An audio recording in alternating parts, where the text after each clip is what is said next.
Okay. Yeah, I need to set up the VGA port, and my X server crashed all the time, so I have now another card. But seems to work, yeah. Okay. I'm gonna talk about Miracast on Linux and what I did in the last half year to implement it and to make it possible. Miracast is basically HDMI over IP and that over Wi-Fi. It's not like DLNA and other media streaming things which are really centered around files or which have seeking and allow you like horrible UIs where you select the file and do stuff. Miracast actually is just to get your screen from one device into another one. And it defines a source, and a sink source obviously is a device that creates an image, whatever it does to do that. And a sink is a device that displays the image, usually a TV or a monitor. The connection, the new thing about this is actually that it uses Wi-Fi peer-to-peer. I want to first explain what all these words mean, so everyone knows them. The 802.11 specs are the official Wi-Fi specs, and they define how Wi-Fi works. And then there's a Wi-Fi Alliance, which creates some common practice specifications, which define things on top of these Wi-Fi specs. And there's one spec that's called Wi-Fi peer-to-peer. I think that's 6 years old now, I'm not sure. And Wi-Fi Direct is the certification program name of the Wi-Fi Alliance, but it's basically the same. And in 2012 they released the Wi-Fi display specification, which defines Miracast. Miracast is again just a fancy name. It's the certification program of the Wi-Fi Alliance. I'm always trying to use P2P and Wi-Fi display, so I hope you don't get confused by that. Okay. The first problem I had is that all these specifications from the Wi-Fi Alliance are not free. You have to pay for them, but apparently you can just Google for them, you can find them. Okay, let's first look at how Miracast and Wi-Fi display work. The architecture is you first have two devices which have to discover each other, and you have to set up the peer-to-peer transport. On top of that, you create an IP link, so if you use your IP network from one peer to the other one, and then it's just use your TCP UDP to get your audio-video transmission. It's quite simple, and they try to reuse as many known protocols as possible. I want to go through each of these steps and just explain how they work, how I try to implement them. Yeah. So for transport, we have three things. We have device enumeration and discovery. We have negotiation and connection establishment, and we have the IP link setup. Sounds straightforward. Apparently, it's not. It took me 4 months to get this working. It was this Monday that I got the first Wi-Fi device working. You're just not very fast. Yeah.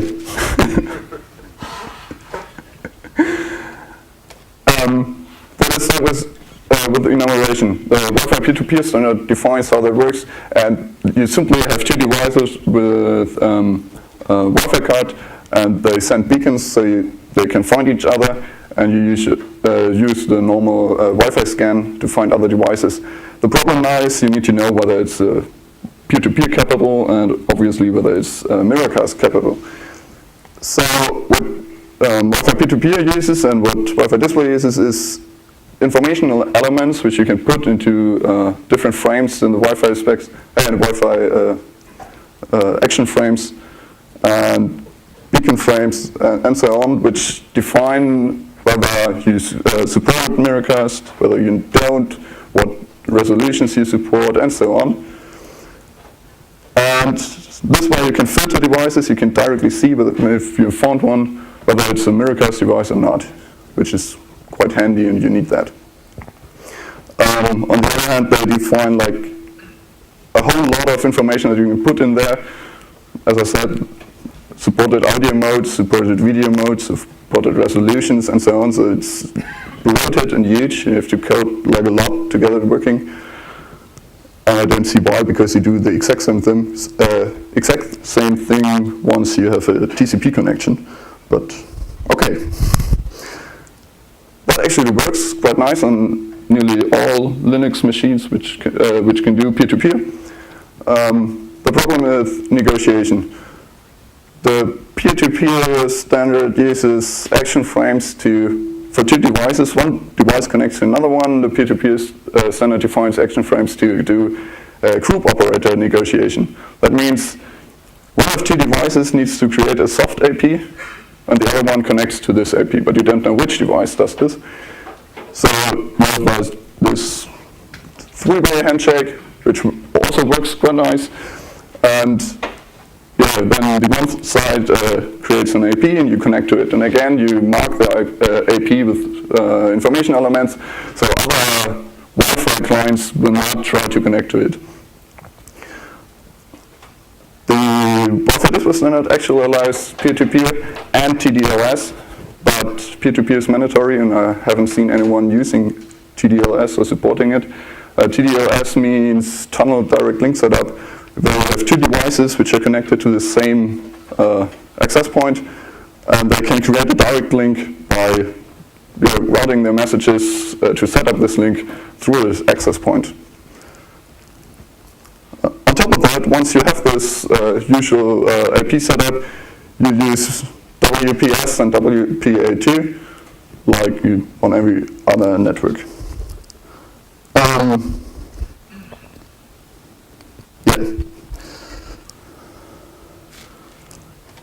Once you get your Wi-Fi connection, you can create an IP link, and we have just two devices. So what you could do.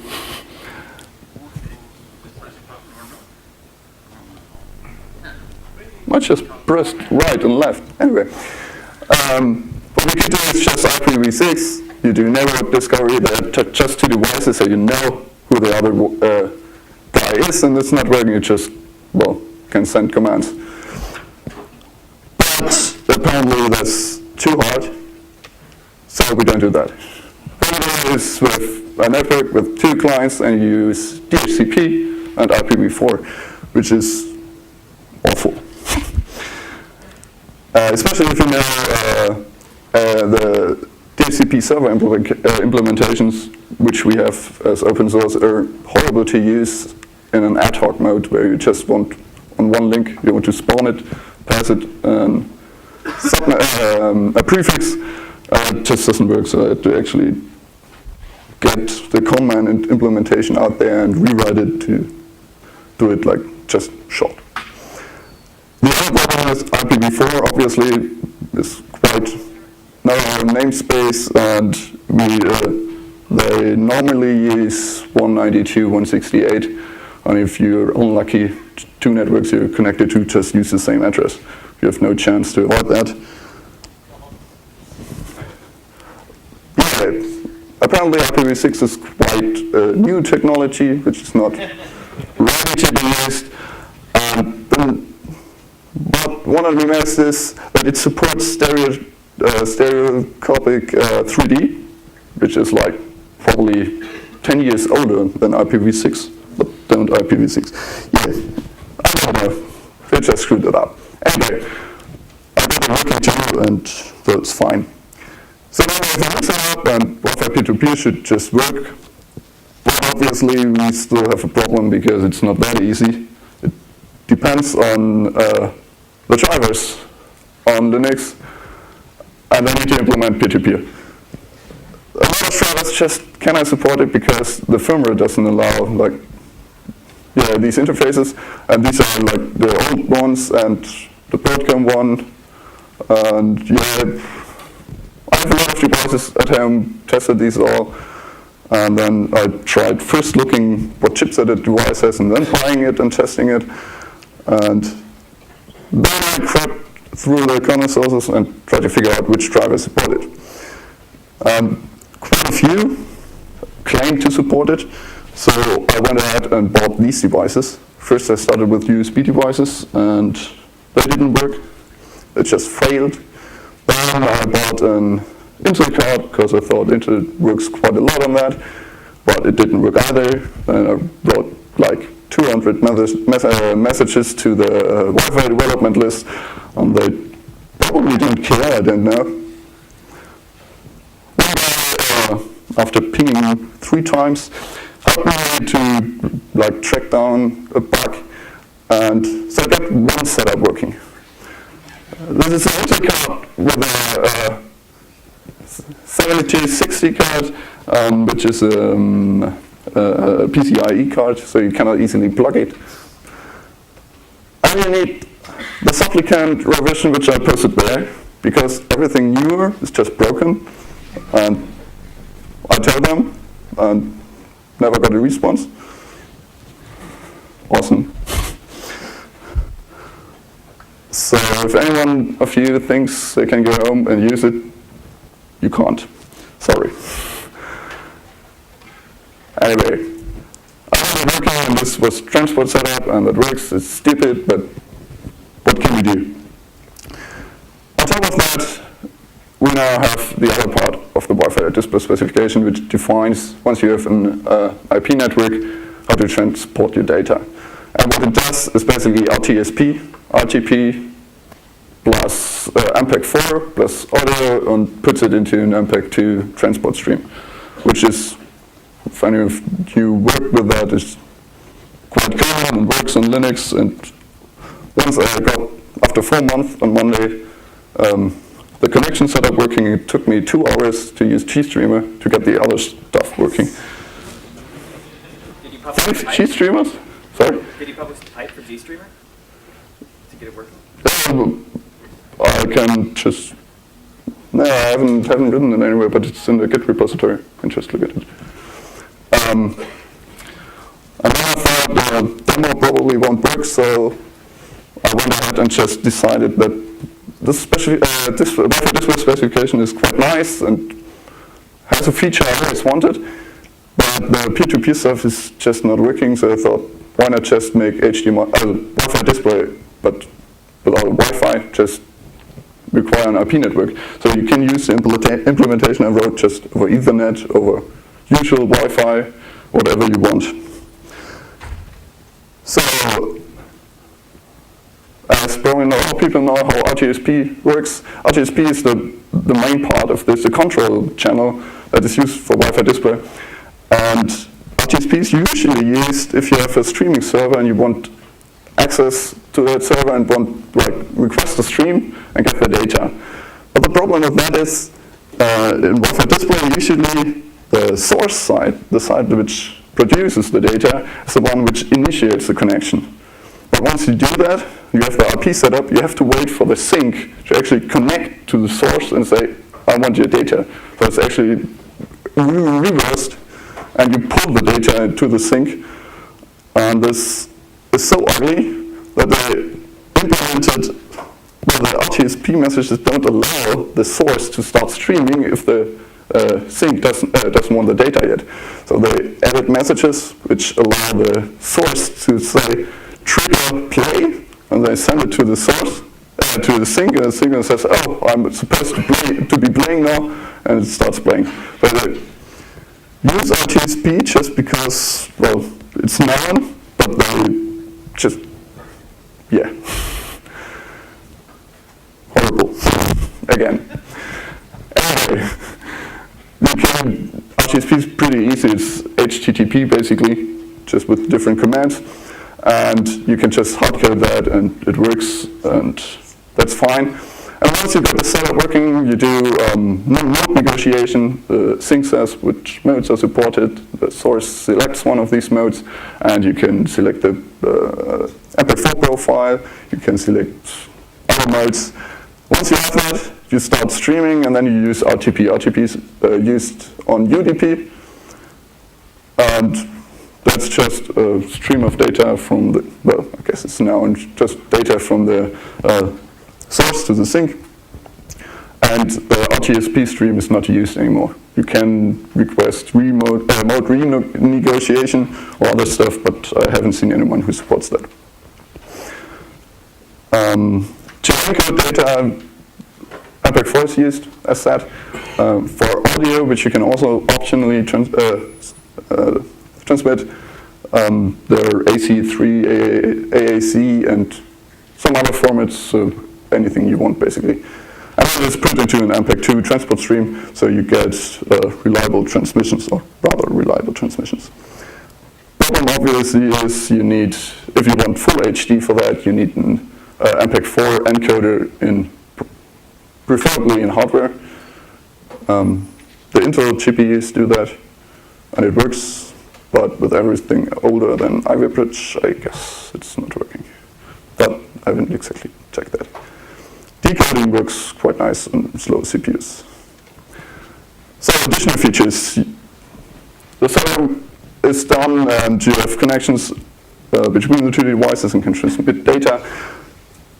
Yeah, as I said, I got that working really fast, but there are optional features you can use, like P2P. P2P is used to synchronize the clocks, so that's very important for the last of these features, which is split sync. Split sync means you have one audio device and one video device, and you send the video only to the video device and the audio only to the audio device, and they are not connected to each other, and you obviously need to sync the clocks between all three, or it won't work.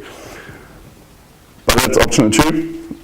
And then there's HDCP, which is a DRM protection. I won't implement that. And there's UIBC, which allows the sync to actually transmit input data back to the source. So you can have a touchscreen on your TV, and you transmit video data, and you touch your TV, and actually can interact. Yeah. And I wanted to share a short demo how that works. As a client, I used Android, but I had that working when I got here, and then I crashed my Android phone, and now it's not working anymore. I'm trying.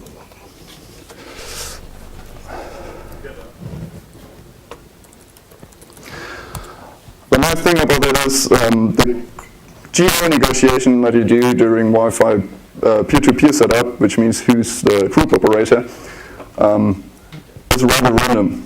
And the Wi-Fi display specification mandates that the source has to be the group operator. But if the geo negotiation, as always happens with this driver, just makes the the sync, the group operator, you cannot do anything. So yeah, I'm just trying this. So how is this supposed to be reliable and working for consumer devices? Yeah, you can actually, I said it's supposed to be reliable and working. You can set a group operator intent, which means one device doesn't want to be a group operator. Yes, there's many things that you can set, just doesn't work, doesn't do anything. I guess it's again an Intel Wi-Fi problem, but I cannot say.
So,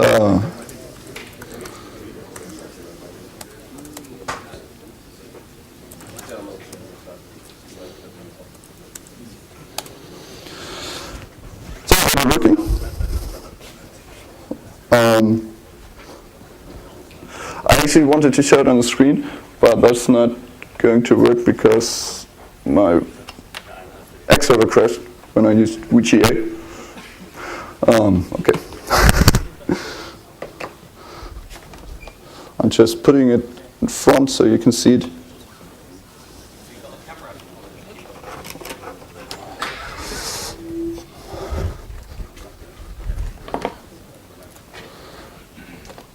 I hope you get a view of that. That's now an X window where it displays the data, and that's my Android phone which I connected. And I can show you how the connection works, but that always takes like 10 shell scripts to get working, so I'm not doing that now. One fancy feature that Android has is when you're doing your password input, it doesn't transmit any data, but once you're in your home screen, you can like interact directly to it. It also detects, okay, it doesn't do it in normal mode. Like if you're in the menu directly detects screen rotation and adjusts your screen resolutions, and now you get the white display. It's not centered. Okay. And the most interesting thing, obviously, is like latency for that, throughput, and so on. And Full HD is actually no problem at all. Works quite nice regarding throughput. Latency, obviously, as you might see, is, I would guess, below 100 milliseconds. But I had no chance to get it better. But I actually can play games with it, which should show that latency is not as bad as you might think. That's one example game I was just showing, so you can actually see that.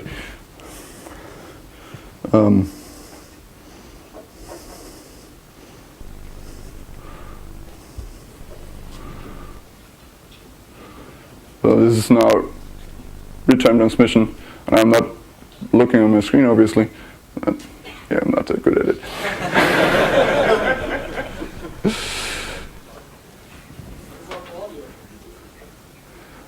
Yeah, audio doesn't work yet. And yeah, okay, I could do that all day long, but I won't. But it shows that you see screen artifacts, you look closely, and you notice lags, which are in the libva decoder, which I haven't figured out why I get these. But okay.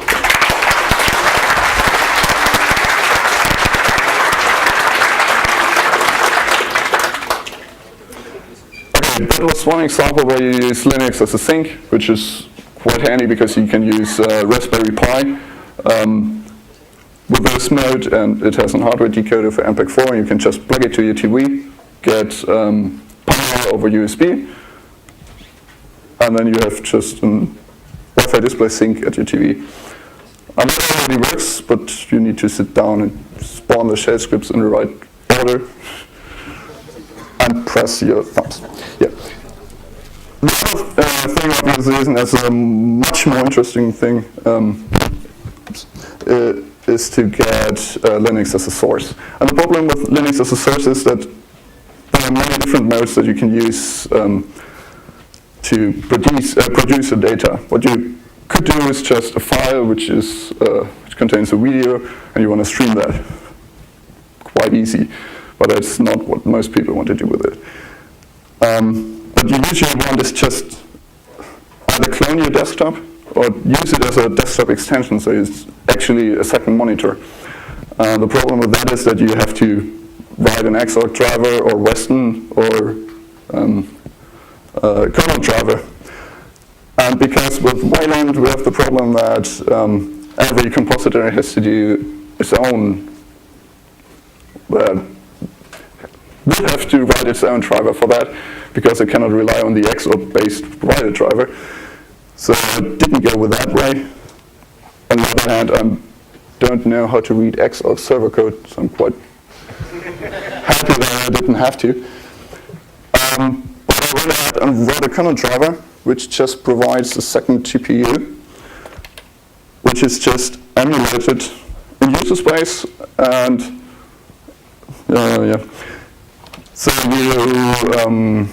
it's as if you have two GPUs in your card that provide different displays, but this is just a fake GPU with no hardware acceleration anyway, but just provides a single frame buffer, a single CRTC, and a single connector, which user space can drive.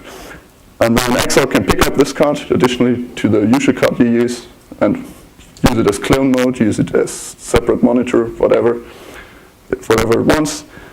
And another process, which is the OpenWFD process I've written, just reads out this data via a character device and pushes it out into via Wi-Fi to the external display.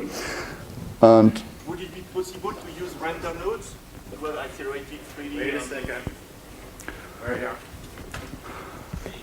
the question was whether it's possible to use render nodes to generate that. Exercise.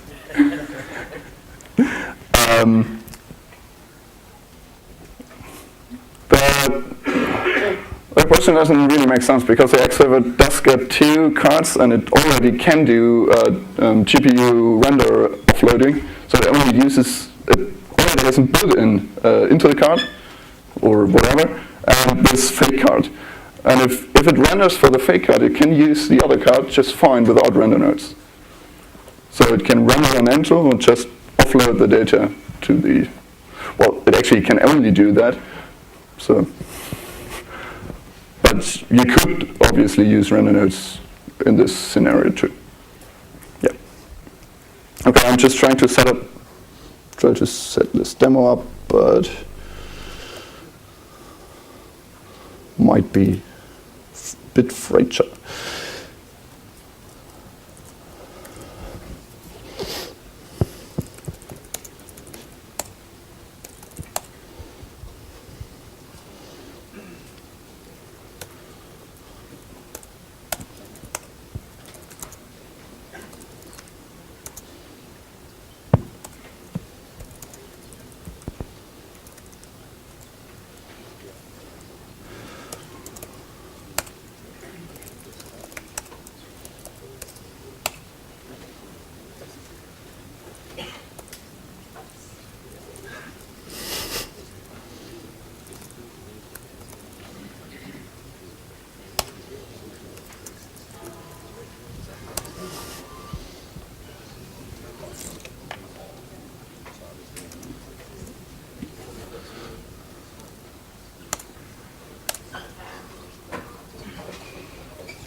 Might take a while.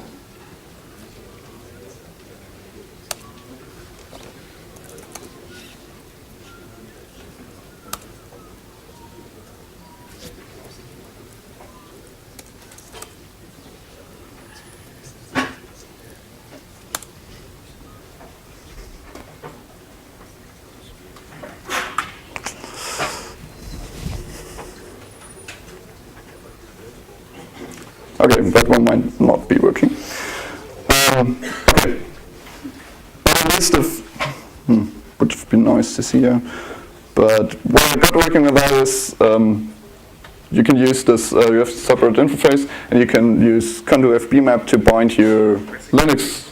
Recipe, something, the slide disappeared. there's nothing. Very good. But yeah.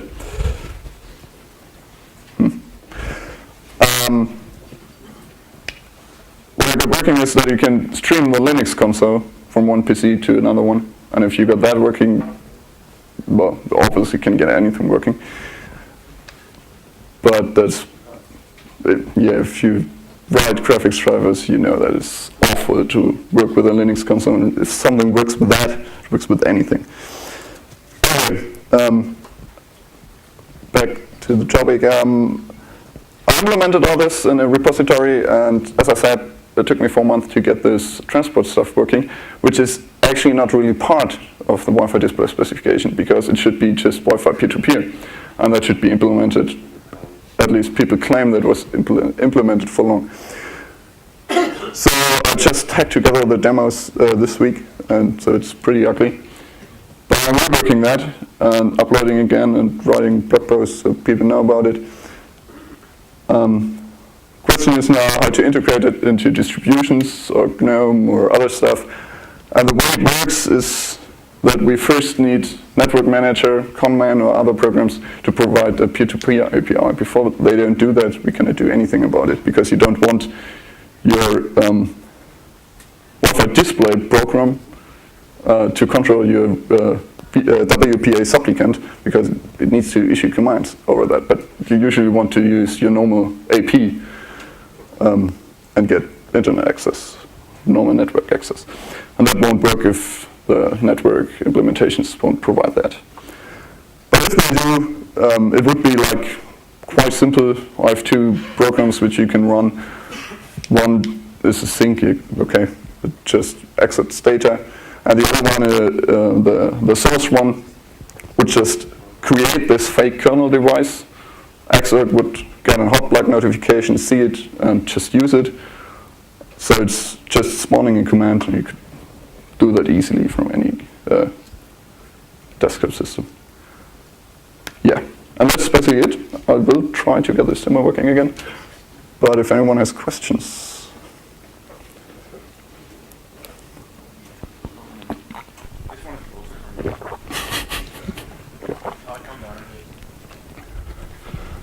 Hello, can you hear me? Yeah. Yeah, I just wanted to confirm, I think you said about the lagging issues that you traced it to the decoding part. Just confirming that you have ruled out networking and bad Wi-Fi. Yeah. The latency obviously is for Wi-Fi, but the short hangs you see is even if I do local MPEG-4 decoding. Okay, thanks. Yeah. One more thing, by the way, before other people ask. There are other implementations. Apple and Chromecast, both of them actually have a 1 second delay. So, and this is intentional in their protocol. So I don't think that they are really useful for the same stuff.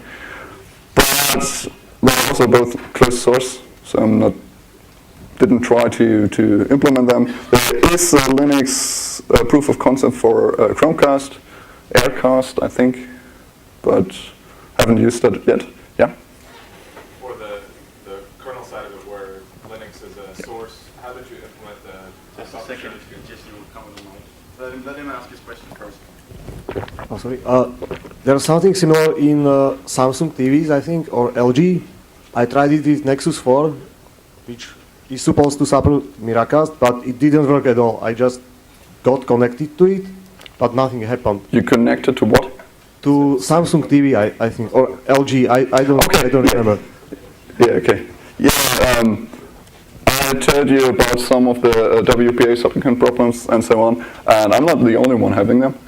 So if you buy products, they have the exact same problems, and you really need to be lucky to get it working. Stuff like the group owner negotiation. So that's actually why I try to split both, to just say I have this one part which does transport setup and the other part which is the Wi-Fi display thing. And now you can create any connection between 2 devices. You can use the soft AP which has worked for years, which works with all these devices, and just connect both and then set up your Wi-Fi display on top of that IP network. but the specification doesn't allow that, so no one implements it, which I think is quite, yeah. But yeah, if you intend to buy products with Miracast support, I wouldn't do that. So I was just curious about the buffer sharing implementation with Linux as a source, if you had a provision for that so that we avoided copies as much as possible when taking the rendered buffer going over to the network side. Yeah. I simply memory map that back into the... I need to be obviously independent of the implementation of the real driver which rendered the image. So what I did is I support gem import and get the the DMA buff handle from the real driver, so I have no copy on import in the driver, and then I have one buffer copy there because I would like to just memory map this buffer into user space, and user space can then do whatever it wants with it because it knows, hey, this is the frame buffer, but we're not allowed to do that on DMA buff. You can only do that in the kernel because you have to call CPU beginner access and end access. So I have a simple ioctl to just do damage. And then you have handle damage and you just copy the stuff that changed. Actually the same thing that UDL does in DRM. Yeah. What I can do, you can get access to the exact gem handle, and then you can pass it to libva. I don't know whether it supports this. But then you could even do hardware encoding from the frame buffer without doing a single copy. Because otherwise you copy into the frame buffer and you copy again to the GPU to get it encoded.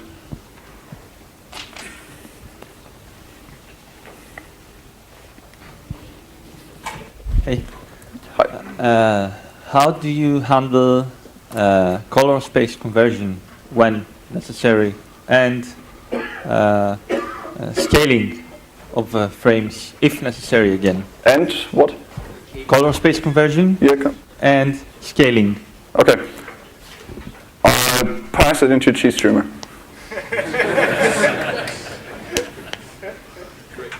Fair enough. I actually got a lot of emails from people. I haven't even done any coding yet. I just created a repository and some files. I've got like 4 emails from companies which were working on Wi-Fi display, and some of them told me, asked me what my plans are, and I was like, yeah, using GStreamer, and they told me, yeah, it's bad, it's way too slow, and whatever. So was quite amazed this Monday when I got it working. It was really fast. The first one actually had 2-second delay, but then I noticed that I just used it from Parami, and then got it to, well, pretty nice delay, I guess. Yeah. I've got a question about the streaming format. Sorry? Hello? The streaming format. You mentioned that you're using H.264 over RTP, AAC over RTP.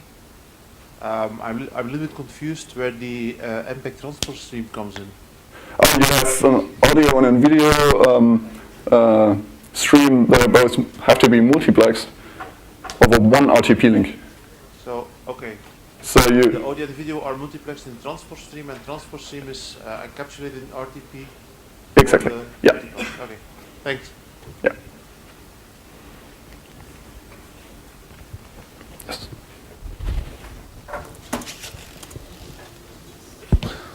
Sorry, could you One second, actually.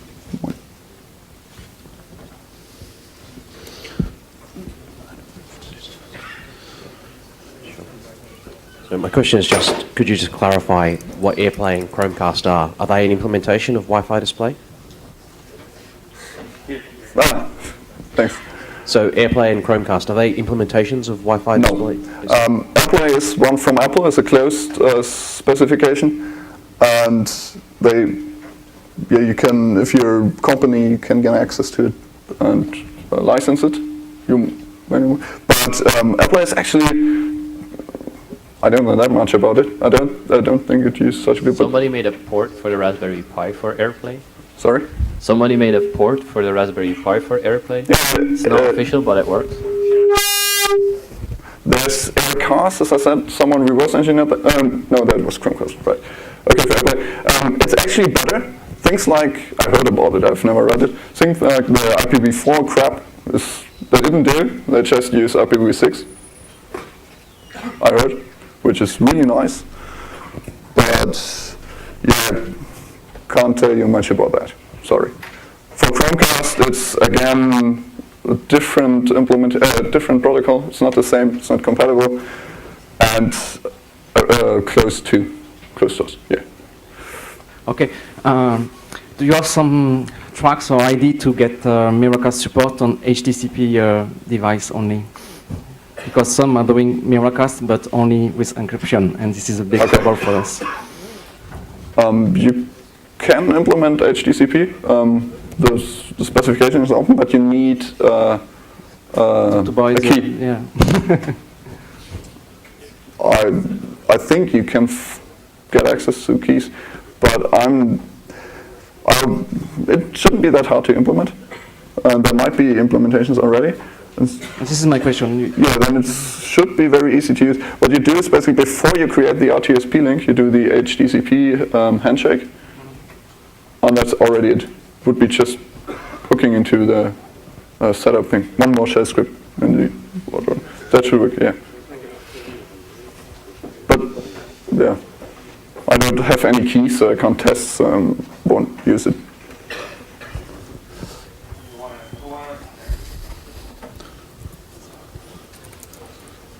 Hi. One second.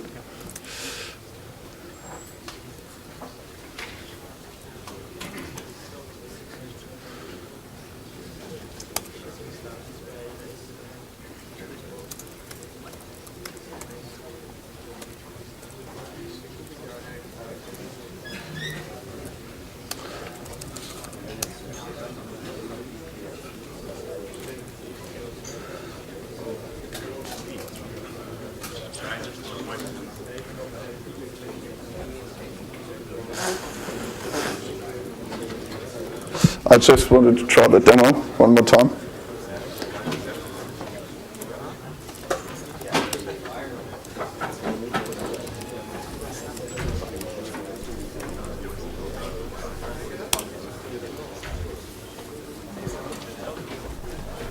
Okay. Hi. You mentioned the Raspberry Pi earlier, and yeah, I think it's a great device. This would make sense a lot on a Raspberry Pi. So I was wondering if you actually tested those things on a Raspberry Pi or on any other ARM device running Linux, for that matter. The thing with the Raspberry Pi is that it doesn't have an mini PCIe port, so I couldn't use the Intel card, and all the other cards are broken with Android. But I just used the usual Wi-Fi, simple fake IP, and then got it working.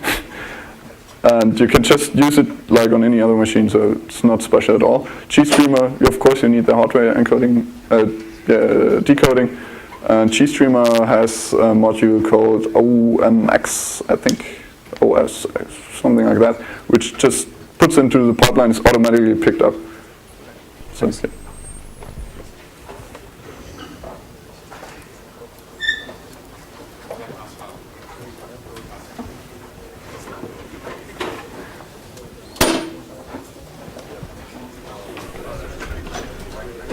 Last question, last comment. Yeah.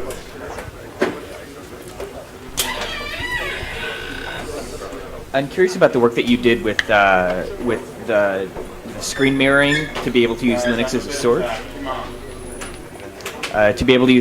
source. And I know that with Linux right now, there's a really bad problem in the software realm of trying to do live screen sharing or screencasts. Do you think that's something that someone would be able to tear out of there and use it for that purpose? Screen sharing means Or like a live screencast. So.